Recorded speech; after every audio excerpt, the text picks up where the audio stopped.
Hi, Merry Christmas, welcome to my channel. I am recording today without the aid of my usual lapel mic, so sorry if there's a drop in audio quality, I'll try and speak up. Today I've written a Christmas story for you, so if you enjoy it, do spread the word, share it, share the link on your Facebook or anything else, and like it and do all the other good things that we're supposed to tell people to do on YouTube. Anyway, this one is not based on random words. This is based on an original thought from my head. And it's called Christmas Carol No, it's not. Let me get this right. It's called Christmas Carol and the Last Noel. And I'm probably going to have to leave all the mistakes in because I won't have time to edit it. But we'll see. A couple of years after Carol joined the team at Dynamic Business Services, her team of 8 women and 3 men instituted a rule. It maintained that there should be no tinsel until December, and its strictures forbade all mention of the festive season until the 1st of that month. This was an extremely well-policed piece of legislation, albeit one unknown to corporate HR, because Carol was obsessed with Christmas. She even delighted in puns related to her name, actively encouraging people to ask, "Anyone know any good Christmas carols?" To which she would inevitably respond, "Yes, me!" Christoph, the rather dour Pole who delivered the mail, had once intimated that Carol, at 38, was probably a virgin. Certainly she lived by herself, looking after her much older brother who had cerebral palsy, and owned 3 cats, all of which didn't bode well for Carol maintaining an active love life. Still, most of the people in the office, despite the NTUD rule, welcomed Carol's seasonal ebullience, set loose like a champagne cork on December the 1st each year. Carol would shower her team with silly songs, absurd Christmas jumpers and hats, fancy cards, crackers, ever more intricate office decorations, and other seasonal fripperies which, they all had to grudgingly admit, did lift the spirits during the end-of-year doldrums. To Carol had been delegated everything Christmas-related, including the office party, tree and decorations, and Secret Santa, which Carol took extremely seriously, designating a special cupboard the place to deposit purchase gifts, which must not exceed £10 in value. She was especially strict about this, since some of the managers were overly generous, and this, she felt, would make the more financially straitened members of the team feel inadequate. By the 10th of each December, even the surliest intern or perplexed Sikh would find their desk bristling with tinsel, baubles and cards from all the corporate suppliers who serviced their public sector admin work. Everyone learned to love or tolerate Carol, who would breeze into the office on the day of the Christmas party in full Santa suit, with the secret inter-office gifts contained within a woolen sack her mother had apparently knitted, suspended on a vintage wooden sled. The team, a rather transitory group with workers from Eastern Europe and the Indian subcontinent, would all throw themselves into Carol's seasonal fixation, knowing that she would be just as enthusiastic to participate in, though not mastermind, thankfully, Diwali, Eid, or Chinese New Year when those came around. This year there was a new member of the team, a handyman called Noel, and Carol was concerned. Having at first been delighted that the portly 58-year-old Irishman had the name he did, she'd quickly been disabused of any notion that she might find a kindred spirit in Noel. He'd kept very much to himself during most of October when he joined the company, and November, only appearing in the main admin office upstairs after his initial awkward hellos in the company of the HR assistant to fix a leaky sprinkler and grout some tiles in the disabled bathroom. Having left it as long as she could on December the 8th, Carol announced that she would be going downstairs to the utility room, the official name for Noel's lair, to talk to their newest employee. "Are you sure that's wise?" said Marjorie Bream, Carol's line manager. "You will be tactful." "Of course," Carol beamed, adjusting her elfin hat, whose bell had dropped in front of her left eye. "You know me, I'm the soul of tact." Eyebrows were raised as Carol made her way downstairs, then down the concrete steps into the windowless basement where the boiler and utility room was. It was hot and far from Christmassy down in the gloomy interior of the building, lit only by pale blue strip lights. There was nary a sprig of holly or a loop of tinsel in sight. At first, Carol heard no sound of human habitation, so she cleared her throat. A brief snorting sound could be heard, then silence. Carol walked past the boilers to the utility room door, which was partly ajar. Looking through the gap, she saw Noel slumped forward onto his desk, a few tools and pieces of disassembled something scattered around him. He didn't seem to be breathing. It was only when Carol, panic-stricken, rushed into the room and placed her hands on Noel's meaty shoulders to shake him that she heard the resumption of the snoring sound she'd noticed in the hall. Noel had been asleep. Not anymore. "Jesus, Mary and Joseph, what the..." Noel exclaimed, catching himself mid-obscenity when he saw Carol's fairy bell jingling in front of him. "It's only me. I'm so sorry, I thought you were..." "I must have dozed off. It's too damned hot in here. I'll better see to the boiler." He looked like he was going to get up, but then didn't, as his eyes swam into focus, and he caught full sight of the buxom, beaming form of Carol standing before him, holding out a small plastic bag of tinsel and baubles. "Just a little something to brighten the place up," Carol said. Noel shook his head. "I'm all right, thanks." The space between Carol's eyebrows puckered slightly, as much of a frown as she'd allow herself. "Come on, it's the festive season. You should see upstairs." "I've seen it," Noel replied sourly, as if describing an atrocity. "Not for me, Mrs. "Call me Carol. Christmas Carol, they call me. I know it's silly, but I love it." "Carol, of course. Well, thanks for thinking of me, but I'd better be getting on." Here Noel did stand, tucking his chair under him and unhooking a clipboard from a nail above his desk. "Maintenance round. I'm overdue." "Look, I'll decorate it for you. It'll be no bother." Noel sighed deeply. "That stuff's a feckin' fire hazard. Leave it be." He stepped back, his body orientated like an open gate, with the strong implication that Carol passed through it into the corridor and out of his domain. "Well, maybe it's not a great idea. So dark down here anyways. But look, you must participate in our Secret Santa." "Oh, I must I?" Noel said, as Carol extracted a rolled-up sheet of sticky labels from under one arm. "Yes, look, I've put you on a label. This is so nobody can guess their giver from the handwriting. Clever, eh?" Noel squinted over his spectacles. He pointed a stubby finger at the sheet. "What in heck's that?" Two little dots over the E in his name. "Umlaut." What?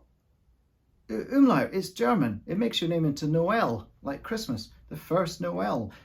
Carol was tempted to start singing, but Noel's expression was far from conducive. "Do I feckin' look German?" said Noel, his face reddening. Carol was suddenly aware that he was a much bigger man than she remembered from their brief introduction 10 weeks ago.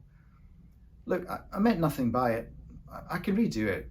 Noel stepped closer, instinctively making Carol flinch, but he just took the paper from her hand, tore off the Noel label and crumpled it into a sticky ball. "There you go. You can count me out.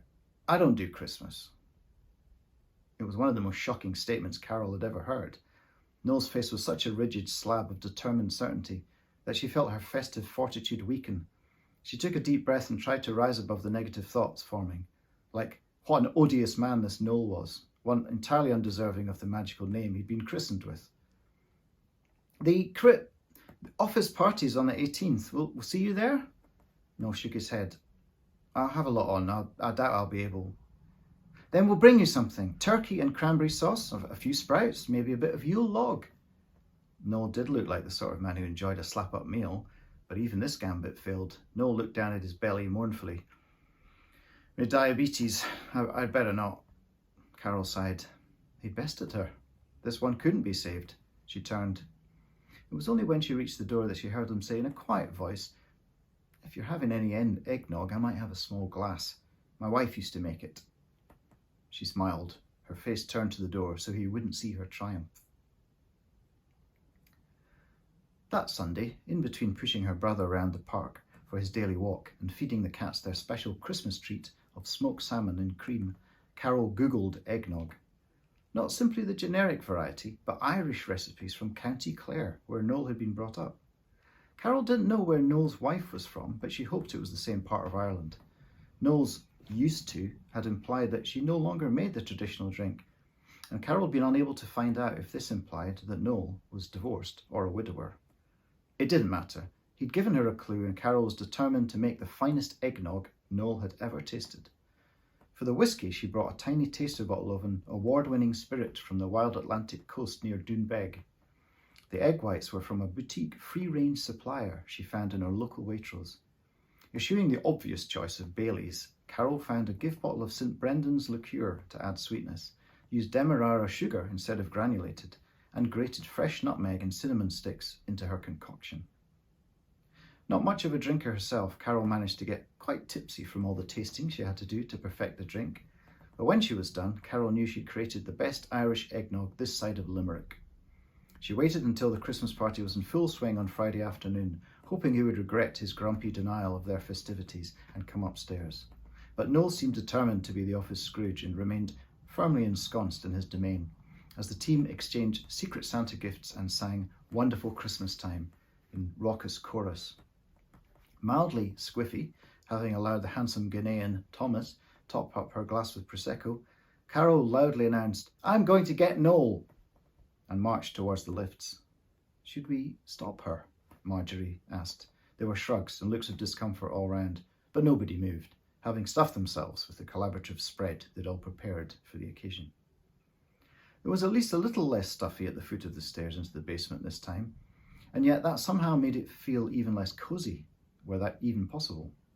Carol stepped carefully, unsteady in the red high heels she wore only once or twice a year. She held a cube-shaped package wrapped in reindeer-decorated paper and finished with as discreet a red satin bow as Carol had been able to manage. Noel was reading his newspaper, since nobody had troubled him with any tasks all day, and he'd completed his maintenance round, while Carol and her team were laying out the festive buffet. He'd not touched so much as a single pig in blanket, but had at least offered the opinion that, "You lot do put in effort, I'll give you that." Now he merely looked up and gave a thin smile, his body language rigid, no doubt expecting a boozy assault or some such seasonal faux pas. Carol wasn't that drunk, so what on earth was the man thinking, she wondered, feeling herself becoming a little irritated. Noel's eyes lit upon the present, and he seemed to collapse into himself a little. "Now, I told you," he began, but Carol waved away his denial with a hand whose nails were decorated with alternate red and green varnish. "It's not Secret Santa, it's from me. Now open it so I can get back upstairs to the fun folks." Noel looked almost impressed by this newly curt Carol and did as asked, gently easing the paper off the box beneath as if it were the first stage in bomb disposal. He actually gave a tiny laugh when he saw what she'd brought him, a pocket-sized desk fan. "That's actually handy," said Noel, putting it to one side. "Thanks." His eyes flicked back towards his newspaper, and Carol spotted a half-completed crossword. "He wants me to go now, but I still have my secret weapon," she thought, almost cruelly. "Oh, and there's this," she said, producing the cheap chrome drinking flask she'd bought on Amazon. "Don't tell the others, but I only made 1 dram, if that's the right word." Noel took the flask, unscrewed it, took a sniff, as a heady aroma of spice, whiskey and cream, heated up by Carol in Tupperware in the staff microwave, wafted out. He took a sip, then seemed to gulp reflexively. Is he gagging, she wondered. He hates it. Evidently not, for Noel now took a deep swig, all but draining the flask. He turned away from her, his shoulders oddly rigid. "What's this?" Carol wondered. "What have I done to him?" Noel turned back, wiping moisture from one eye, his voice thicker. "Just like my wife used to make, maybe a touch richer." Carol offered him her toothiest smile, then couldn't help giving his shoulder the tiniest squeeze. "Merry Christmas." Noel nodded. "And you." Then, as Carol was turning to go, he spoke again. "She died on Christmas Eve 2008. She loved Christmas. It's never been the same since her passing." Carol's turn to nod now. Anything she said would be insensitive, she understood, even emboldened by booze. "Should I come up then?" he asked, "just to put in an appearance, like?" "Why not?" Carol said, glowing inside as if she too had just downed a gulp of nog. Noel stood up, tucking his shirt in and adjusting his collar. Then he said something that almost made Carol fall off her heels. "I'm not very seasonal, am I? Go and give me that pixie hat then." She did, astonished as Noel gave the green pointy cap a small jingle before forcing it down over his round, all but hairless head. That's that ruined, she thought. It doesn't matter. Then, shoulder to shoulder, both equally unsteady, Christmas Carol and the last Noel made their way from the stifling basement, while, almost too perfectly, a dusting of silent snow began to layer the car park outside. There you go. It's my little seasonal story of good cheer. I hope you enjoyed that. If you did, leave a comment, share it with your friends, and finally, very Merry Christmas to you all and a Happy New Year when it comes. Bye.